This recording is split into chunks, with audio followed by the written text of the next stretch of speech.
नमस्कार, मैं हूं आपके साथ मयंक। आज 8 तारीख है। पिछले 12 घंटों के अंदर अमेरिका और ईरान के बीच क्या हालात हैं, इनको लेकर सारे अपडेट्स मैं आपको बताऊंगा। देखिए, एक बेहद अहम खबर जो कि अमेरिका से है। खबर यह है कि अमेरिका के कई प्लेन्स ने टेक ऑफ किया है अमेरिका से और यूरोप से। ये प्लेन C5 गैलेक्सी हैं और C17 ग्लोब मास्टर्स हैं। ये वो जहाज हैं जो कि युद्ध के समय मिसाइल्स और हथियार ले जाने के लिए इस्तेमाल किए जाते हैं। इन प्लेन्स ने अमेरिका से टेक ऑफ किया, यूरोप में कई जो बेसेस हैं अमेरिका के वहां से टेक ऑफ किया। लेकिन गौर करने वाली बात, टेक ऑफ करने के बाद ये सब के सब प्लेन्स रडार से गायब हो गए। ध्यान से समझिए इस बात को। अमेरिका के कई प्लेन जो कि हथियार लेके उड़ते हैं, इसमें कोई शक नहीं है कि इसमें मिसाइल्स होनी चाहिए या दूसरे हथियार होने चाहिए। डिफेंस मिसाइल्स हो सकती है, पेट्रियट हो सकता है, थार्ड हो सकता है, इसमें टॉमहॉक मिसाइल्स हो सकती है। इन्होंने टेक ऑफ किया। करीब 5 से 6 प्लेन्स, बड़े प्लेन्स, कार्गो प्लेन्स जो मिसाइल ले जाते हैं, ये सब रडार से अचानक गायब हो गए। आखिर अमेरिका ने किस देश को ये हथियार पहुंचाए हैं, किस देश को ये मिसाइल्स पहुंचाई और इसका इस्तेमाल कहां होने जा रहा है? देखिए, तमाम चर्चाएं हैं। मैं अक्सर इस बात को कहता हूं कि जब भी इस तरह की खबर आती है कि अमेरिका की और ईरान के बीच में कोई बातचीत हो रही है, किसी तरह से अमेरिका की तरफ से दावा हो जाता है, डोनाल्ड ट्रंप की तरफ से दावा हो जाता है। लेकिन इस तरह की बातों पर एकदम से यकीन करने की बजाय वेट करना चाहिए कि इसका अंत क्या होगा। जब डोनाल्ड ट्रंप ये कहते हैं कि ईरान से अच्छी बातचीत चल रही है, वो भी मैं बताऊंगा। डोनाल्ड ट्रंप जब भी ऐसा कहते हैं ईरान से अच्छी बातचीत चल रही है, उसका मतलब ये होता है कि ईरान ने कहीं ना कहीं पीट दिया है, या तो हॉर्मुज में पीट दिया है, किसी जहाज को पीट दिया है, या फिर कोई प्लेन को हिट कर दिया है, या कहीं ऐसा लग रहा है कि बड़ा हमला ना कर दे। तो बचने के लिए डोनाल्ड ट्रंप इस तरह की बातें शुरू कर देते हैं। अब देखिए, जो खबर है उसके मुताबिक हम वापस खबर पे आए। ये प्लेन्स गायब हुए हैं रडार से। बताया जा रहा है कि बड़ी जंग की तैयारी जारी है। आपको ये लग सकता है कि अमेरिका ने अपना ऑपरेशन रोक दिया है। मार्को रूबियो का ये बयान आया है। इस पे ईरान की सेना को रत्ती भर विश्वास नहीं है, ईरान के लोगों को रत्ती भर विश्वास नहीं है। जंग की बड़ी तैयारी हो रही है, उसके हिसाब से हथियार डिप्लॉय किए जा रहे हैं। बात नंबर 1। बात नंबर 2, कल एक बड़ा अहम डेवलपमेंट हुआ है। रूस ने लटाविया के ऊपर हमला किया है। इस तरह की खबरें आई कि रूस के कुछ ड्रोन्स जो हैं वो लटाविया के ऊपर आते हैं और ऑयल जो ठिकाने हैं उसके पास जाके उसमें धमाके होते हैं और वो गिर जाते हैं। उसके बाद सोशल मीडिया पे एक खबरें फैली कि क्या रूस ने लटाविया को अटैक किया है, वो भी खासकर उसके ऑयल जो ठिकाने हैं उसके ऊपर हमला किया गया, और वो भी बिल्कुल इस अंदाज में जैसे कि ईरान के ड्रोन्स हमला करते हैं। ईरान के ड्रोन्स जैसे फुजैरा को जला रहे हैं, जला दिए उन्होंने ऑयल डिपोज हाल ही में 2 या पहले भी, बिल्कुल इसी अंदाज में रूस के प्लेन्स जो ड्रोन्स हैं उनसे अटैक हुआ लटाविया पे, और बताया गया कि ऑयल डिपोज पे हमले हुए हैं। उसके बाद ये सवाल उठने लगा। पहली बात तो जैसे ये हुआ उसके बाद लटाविया नाटो कंट्री है। कई नाटो देशों से प्लेन्स ने टेक ऑफ किया लटाविया की तरफ। ये कुछ समय का टाइम था जो कि बेहद तनावपूर्ण था, और ये कहा जा रहा था कि रूस और नेटो कंट्रीज आमने सामने हैं इस मुद्दे को लेकर। लेकिन बाद में हालांकि इसको लेकर और तमाम तरह के डेवलपमेंट हुए, और ये बात किसी तरह से क्लेम नहीं की गई कि ये रशिया का ड्रोन था या नहीं। इसको लेकर भी अभी एक सवाल बना हुआ है। लेकिन जिस अंदाज में ये हमला हुआ, ये बिल्कुल उस तरह था जैसे ईरान के शाहिद 136 ड्रोन से अटैक किया जाता है। और पहला मौका था बड़े समय बाद जब रशिया और नेटो सीधा आमने सामने थे। कई जगह तो ये भी चर्चा शुरू हो गई कि क्या ये नेटो को वार्निंग दी गई है पुतिन की तरफ से, जिस तरह से यूक्रेन के से हमले हो रहे हैं, ड्रोन स्ट्राइक्स हो रही हैं रशिया में, ऑयल डिपोज को निशाना बनाया जा रहा है, क्या उसी को लेकर यह वार्निंग दी गई नेटो देशों को? इस तरह की भी खबरें थी। इसके अलावा देखिए, 2-3 ऐसे डेवलपमेंट हुए हैं खासकर हॉर्मुज में, जो कि इस बात का संकेत दे रहे हैं कि किसी भी तरह की शांति की कोशिश, बातचीत की कोशिश, सीज फायर की जो बातें हैं वो पूरी तरह से बेबुनियादी है। और हकीकत ये है कि अंदर ही अंदर जबरदस्त जंग की तैयारी चल रही है दोनों तरफ से। देखिए, पहली खबर हम आपको बताएं, ईरान का तेल टैंकर, शायद आपने ये खबर पहले सुनी होगी, कई जगह छपी भी है, हसना नाम है जिसका। ये एक ऑयल टैंकर ईरान का, जो कि ओमान की खाड़ी से होता हुआ हॉर्मुज से आगे बढ़ता हुआ ईरान के बंदरगाह की तरफ बढ़ रहा था। अमेरिका की तरफ से, चूंकि अमेरिका ने ब्लॉकेड कर रखा है, अमेरिका की तरफ से इस जहाज को रोकने की कोशिश की गई, जहाज नहीं रुका। तो उसके बाद अब्राहम लिंकन एयरक्राफ्ट कैरियर से एक फाइटर जेट ने टेक ऑफ किया और उसके बाद इस जहाज के ऊपर अंधाधुंध फायरिंग की गई, जिससे इस जहाज के इंजन को नुकसान पहुंचा और यह जहाज अब समंदर में फंसा हुआ है। ईरान के जहाज पर सीधा सीधा हमला था अमेरिका के फाइटर जेट से, जो कि अब्राहम लिंकन से जिसने टेक ऑफ किया था। जैसी ये खबर हमला हुआ, तुरंत ईरान को ये बात पता चली। उसके बाद जो खबरें आई, उसके बाद का डेवलपमेंट देखिए। बताया ये जा रहा है कि अमेरिका का एक वॉरशिप, जो कि बेहद यूएसएस फ्रैंकी पीटरसन, बड़ा वॉरशिप है, डिस्ट्रॉयर है, इसमें मिसाइल्स हैं, टॉमाहॉक मिसाइल्स भी होती हैं इसमें। ये ईरान के सीमा के करीब था। ईरान की तरफ से वार्निंग दी गई, फौरन यहां से बाहर निकल जाइए वरना हम आपको उड़ा देंगे। और बताया ही जाता है कि ईरान ने जब वार्निंग दी तो पहले पीटरसन वहां से हटने को तैयार नहीं था, वो वहीं पर अड़ा रहा। उसके बाद एक बार फिर ईरान की तरफ से वार्निंग शॉट्स फायर किए गए, मिसाइल्स फायर की गई, जो कि इस जहाज के बेहद करीब गिरी। उसके बाद ये जहाज वहां से पीछे हुआ।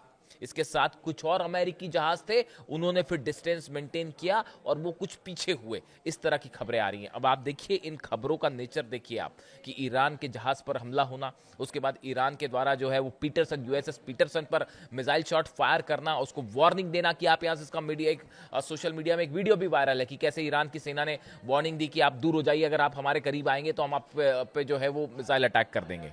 यानी आप देखिए हालात जो बने हुए हैं, बेहद तनावपूर्ण हालात। मैं कल देख रहा था कि कल दिन भर इस तरह की चर्चा थी कि फिर एक प्रस्ताव आया है और ईरान को भेजा गया है और डोनाल्ड ट्रंप कह रहे हैं कि हम जो है वो एक समझौते की तरफ आगे बढ़ रहे हैं, इस तरह की तमाम बातें। उसके बाद फिर तुरंत धमकी भी आ जाती है डोनाल्ड ट्रंप की कि अगर समझौता नहीं हुआ तो बड़ा हमला हो सकता है। ईरान की सेना ने जवाब दिया, ईरान की सेना ने जवाब दिया है कि किसी भी तरह का दबाव डोनाल्ड ट्रंप का नामंजूर है, और अगर इस बार हमला किया, इस बार धोखा किया, इस शब्द का इस्तेमाल किया ईरान ने कि अगर इस बार धोखा हुआ और धोखे से हमला हुआ तो वो हाल किया जाएगा जो शायद डोनाल्ड ट्रंप ने और अमेरिका ने सोचा नहीं होगा। ये जो फुजैरा में जो गिरे दोनों, जो तेल डिपोज जले हैं, कहा जा रहा है फॉल्स फ्लैग ऑपरेशन है। मेरे मुताबिक कोई फॉल्स फ्लैग ऑपरेशन नहीं है। डंके की चोट पर ईरान ने मिसाइल्स और ड्रोन्स फायर किए थे। और सुनिए एक बड़ी खबर, ये जो ऑपरेशन फ्रीडम, क्या प्रोजेक्ट फ्रीडम चलाया था डोनाल्ड ट्रंप ने, जिसमें ये कहा गया था कि हॉर्मुज में अमेरिका की नौसेना जाएगी और शिप्स जो है वहां से एस्कॉर्ट करते हुए तेल टैंकर्स को निकालेंगे। वो कोशिश की गई थी, लेकिन जिस प्रकार से उसके बाद फायर हुए, दुबई के ऊपर जो मिसाइल्स फायर हुई और ड्रोन्स फायर हुए, उसके बाद सऊदी अरब ने भी अमेरिका की मदद करने से मना कर दिया। ये एक बड़ी खबर है सोशल मीडिया में, चूंकि इसकी बड़ी चर्चा है इसलिए मैंने सोचा एक बार फिर शेयर किया जाए। आपने देखी होगी ये खबर कि जो मोहम्मद बिन सलमान है, हालात ये हो गए। देखिए, अगर किसी भी तरह का ऑपरेशन अमेरिका को हॉर्मुज में करना है तो सऊदी की मदद जरूरी है, उसके बिना ऑपरेशन नहीं हो सकता। उसको अपना एयर स्पेस देना ही होगा, सऊदी की एयरबेसेस का इस्तेमाल करना होगा, यह बात साफ है। उसके बिना हॉर्मुज में एक्शन नहीं हो सकता। अमेरिका ने बिना किसी देश से पूछे सीधा इस बात का डोनाल्ड ट्रंप ने अनाउंसमेंट कर दिया कि हम ऑपरेशन फ्रीडम जो है वो प्रोजेक्ट फ्रीडम शुरू करने जा रहे हैं और हमारे जहाज जो हॉर्मुज में जाएंगे और वहां से जहाजों को निकालेंगे, टैंकर्स को। किसी भी अरब देश से इसकी चर्चा नहीं की गई, खासतौर पर सऊदी से चर्चा नहीं की गई। सऊदी ने मना कर दिया कि साहब हम अपना एयर स्पेस और अपने बेस इस्तेमाल नहीं करने देंगे। मामला यहां तक पहुंचा कि डोनाल्ड ट्रंप को मोहम्मद बिन सलमान को फोन करना पड़ा। मोहम्मद बिन सलमान और ट्रंप की फोन पर बात हुई, लेकिन उसके बाद भी सलमान इस बात के लिए राजी नहीं हुए। उन्होंने कहा आप हमारे एयर बेसेस का इस्तेमाल मत कीजिए। वजह क्या थी? सऊदी इस बात को अच्छी तरह जानता था कि अगर हॉर्मुज में किसी तरह का ऑपरेशन डोनाल्ड ट्रंप या अमेरिका करेगा, उसका नतीजा होगा सऊदी का एक भी तेल का ठिकाना नहीं बचेगा, एक भी ऑयल रिफाइनरी नहीं बचती, कोई भी एयरपोर्ट्स नहीं बचते, एयर स्ट्रिप्स नहीं बचती। और ईरान की तरफ से पिछली बार के मुकाबले कहीं बड़ा हमला होता जो सऊदी के लिए बड़ा नुकसानदेह होता।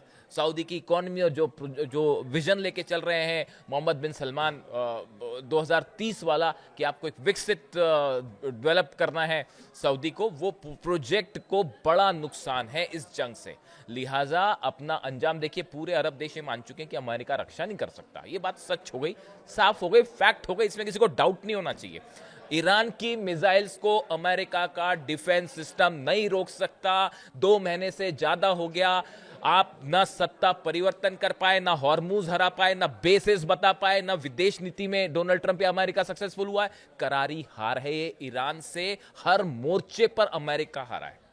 ये बात पूरी दुनिया देख रही है, रूस देख रहा है, चीन देख रहा है, पूरा अरब देख रहा है कि कैसे हम पे हमला हुआ, हम कुछ नहीं कर पाए।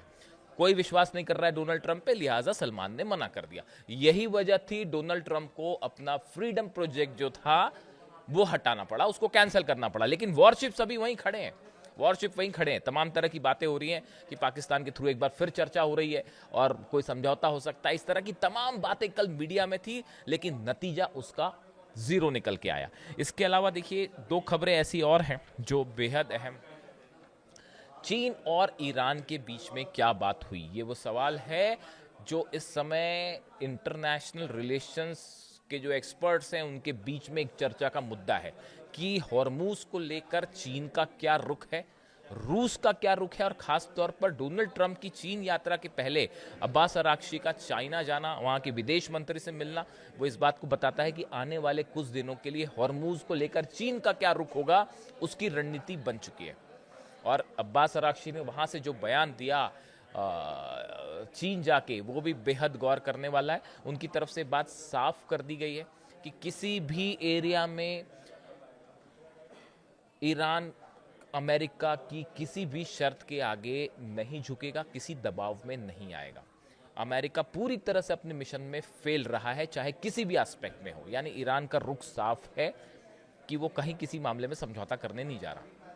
ऐसी सूरत में डोनाल्ड ट्रंप चीन जाते हैं, क्या बात होती है? क्या सिर्फ इस विजिट के लिए ये सब कुछ रोका गया, या कांग्रेस की परमिशन के लिए? कई सारे मुद्दे थे जिनके लिए रोका गया, लेकिन ये बात साफ है, एक बड़ी जंग की तैयारी है इजराइल में यूएई की तरफ से। और जैसे ही हो सकता है कि डोनाल्ड ट्रंप का, इस तरह की जानकारियां हैं कि डोनाल्ड ट्रंप का विजिट खत्म हो जाए चाइना वाला, उसके बाद फिर हमला कर सकता है अमेरिका। लेकिन देखिए इस बीच एक और हैरान करने वाली खबर ये थी जो आपने देखी होगी कि यूएई में दिखाई दिया है चाइना का डिफेंस सिस्टम गुआनजियांग 21A। ये एंटी ड्रोन सिस्टम है।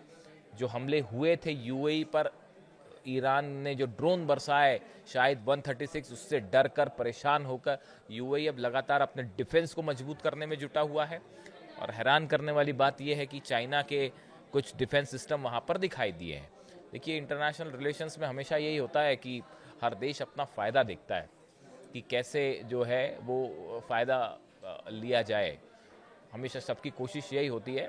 हर इंसान जो है वो अली खामनेई साहब की तरह नहीं होता कि अपनी जो बात एक बात बोल दी उस पर वो हमेशा कायम रहे। ये ऐसी मिसाल जो है, इसीलिए मैं बार बार ये कहता हूँ कि इस जंग में जो सबसे बड़ा फैक्टर था वो ये था कि जिस समय अली खामनेई साहब का असैसिनेशन हुआ, उनकी शहादत हुई, उसी मौके पर अमेरिका हार गया था ये जंग और इजराइल ये जंग हार गए थे। अब बड़ा मुश्किल है को आप कुछ कर लीजिए, अब वो नतीजा नहीं पलटेगा। और देखिए अली खामनेई साहब का स्टैंड हमेशा से ये रहा कि जो बात उन्होंने एक बार तय कर ली वो तय कर ली, उससे वो कभी पलटते नहीं थे। जिस मदद करनी है तो करनी है, उसके लिए जो हो जाए।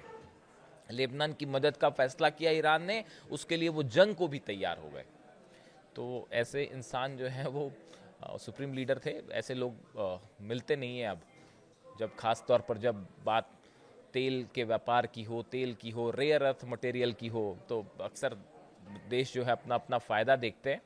लेकिन ऐसे लोग कम होते हैं जो अपनी ईमान के सच्चे और ज़ुबान के पक्के। इसीलिए मैंने एक बार ये कहा था। अब देखिए हालात ये हैं, बड़ी जंग की तैयारी हो रही है जो किसी भी वक्त छिड़ सकती है। शायद डोनाल्ड ट्रंप का चीन की यात्रा का इंतज़ार है, कुछ डील्स वहाँ करने का इंतज़ार है, लेकिन ये बात तय मानी जा रही है जो हथियार आ रहे हैं तेज़ी से, ईरान को घेरा जा रहा है बड़े स्तर पर एक बार फिर। अब ये हमला क्या अमेरिका भी इसमें शामिल होगा या इजराइल की तरफ से किया जाएगा, ये बस देखने वाली बात है। और ये बात ईरान की सेना अच्छी तरह से समझती है। ईरान के बड़े लीडर्स पर एक बार फिर असासिनेशन अटेम्प्ट की कोशिश हो सकती है, खास तौर पर ईरान की सेना के प्रमुख अहमद वाहिदी साहब। मैं पहली बार ये बात कह रहा हूं, एक बार फिर इस तरह की खबरें आई हैं कि ईरान के कुछ टॉप लीडर्स को असासिनेट किया जा सकता है, और उसमें सबसे पहले लिस्ट में जो नाम है अहमद वाहिदी साहब का है, क्योंकि अमेरिका इस बात को समझता है कि जब तक ईरान की सेना, लेकिन उससे क्या फर्क पड़ेगा, आप एक लीडर को अगर आप शहीद होगा, दूसरा लीडर आ जाएगा उसकी जगह। यही तो पिछले 2 महीने का जो है इतिहास यही कह रहा है। ऐसे हालात में जबरदस्त तनाव है, खासकर हरमुज पे। जो भी नई खबर आएगी, नया डेवलपमेंट होगा, आप तक पहुंचाऊंगा। Thank you so much.